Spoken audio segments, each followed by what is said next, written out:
మహాపుణ్యక్షేత్రమైన పిఠాపురంలో ప్రయాణికుల కష్టాలు తీరనున్నాయి. ముఖ్యంగా ఆలయాల సందర్శన కోసం ఇతర ప్రాంతాల నుంచి ఇక్కడకు వచ్చిపోయే భక్తులకు వారి ప్రయాణ వ్యతలు తీరనున్నాయి. ఎన్నో ఏళ్లుగా ఎదురు చూస్తున్న Kakinada Visakhapatnam RTC non stop bus service కు స్థానిక ఎమ్మెల్యే ఉప ముఖ్యమంత్రి పవన్ కళ్యాణ్ ఆదేశాలతో పిఠాపురంలో హాల్ట్ ఏర్పాటు చేశారు ఆర్టీసీ అధికారులు. ఇందులో భాగంగా పిఠాపురం పాదుగే క్షేత్రం బైపాస్ రోడ్డున గల పోలీస్ సర్కిల్ ఇన్స్పెక్టర్ కార్యాలయం సమీపాన మంగళవారం ఉదయం ఈ నాన్ స్టాప్ బస్ సర్వీసుకు పిఠాపురం హాల్ట్ ను Kakinada RTC DM Manohar, Pithapuram Janasena party Pithapuram నాయకుల సమక్షంలో ప్రారంభించారు.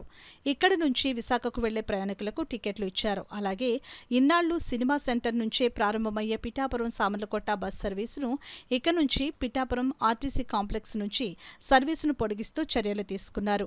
ఈ కార్యక్రమాలపై జనసేన పార్టీ నాయకుడు సూరవరపు సురేష్ అందరికీ స్వీట్లు తినిపించారు. ఈ సందర్భంగా Kakinada RTC depot manager Manohar మీడియాతో మాట్లాడారు. అలాగే జనసేన పార్టీ నాయకుడు సూరవరపు సురేష్ మీడియాతో మాట్లాడుతూ భక్తులు పిఠాపురం ప్రజల తరపున పిఠాపురం ఎమ్మెల్యే ఉప ముఖ్యమంత్రి కొణిదెల పవన్ కళ్యాణ్ కు కృతజ్ఞతలు తెలియజేశారు. కార్యక్రమంలో SM Srinivasarao, RTC Kakinada depot CI Balakrishna, Kukkuteswara Swamy దేవస్థానం ఈవో భవానీ, జనసేన టీడీపీ నాయకులు మాన్నేడి రంగబాబు, చల్లా లక్ష్మి, డాక్టర్ వరలక్ష్మి, బొజ్జ లోవరాజు, ఆగంటి ప్రభాకర్, పల్నాటి మధు, జోగా వెంకటరమణ, జనపరెడ్డి రాంబాబు, పిడుగు శ్రీనివాస్, అక్కిరెడ్డి ఈశ్వరరావు, వనుము వీరబాబు, సూరవరపు మునీశ్వరరావు, మురారి, అక్కిరెడ్డి నాగగౌరి తదితరులు పాల్గొన్నారు.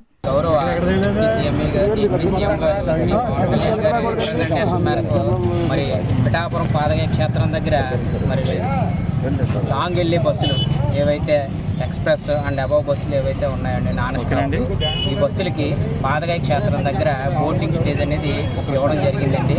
మరి దీన్ని ప్రజలందరూ ఉపయోగించుకొని మరి ఆర్టీసీని ఆదరిస్తారని కోరుకుంటున్నాం.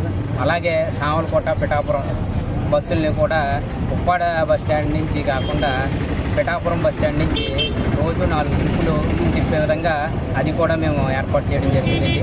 దాన్ని కూడా ప్రజలు ఉపయోగించుకోవాలని ఈ సందర్భంగా రాబోయే రోజుల్లో కూడా అనేక కార్యక్రమాలు మా పార్టీ చేస్తుంది, ఎన్డీఏ ప్రభుత్వం చేస్తుంది. అలాగే మా అధ్యక్షుల వారు మా పవన్ కళ్యాణ్ గారు ఆదేశాల మేరకు కూడా ప్రతిరోజు డెవలప్ అవుతుంది.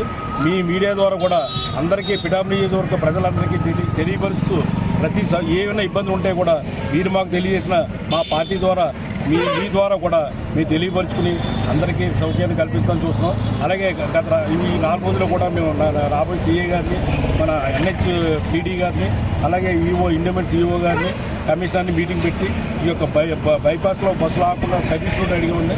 ఆ సర్వీస్ రోడ్ కూడా త్వరలో ఇస్తున్నారు. వాళ్ళు ఈ నలుగురితో మీటింగ్ పెట్టమన్నారు. పెట్టి ఈ 4 రోజుల ప్రకారంగా మనకి రాబోయే రోజుల్లో పర్మనెంట్ సొల్యూషన్ పిఠాపురం కాకినాడ నుంచి వైజాగ్ నాన్ స్టాపులకి దీన్ని సర్వీస్ రోడ్లు కూడా ఏర్పాటు చేస్తాం త్వరలో. ఈ ద్వారా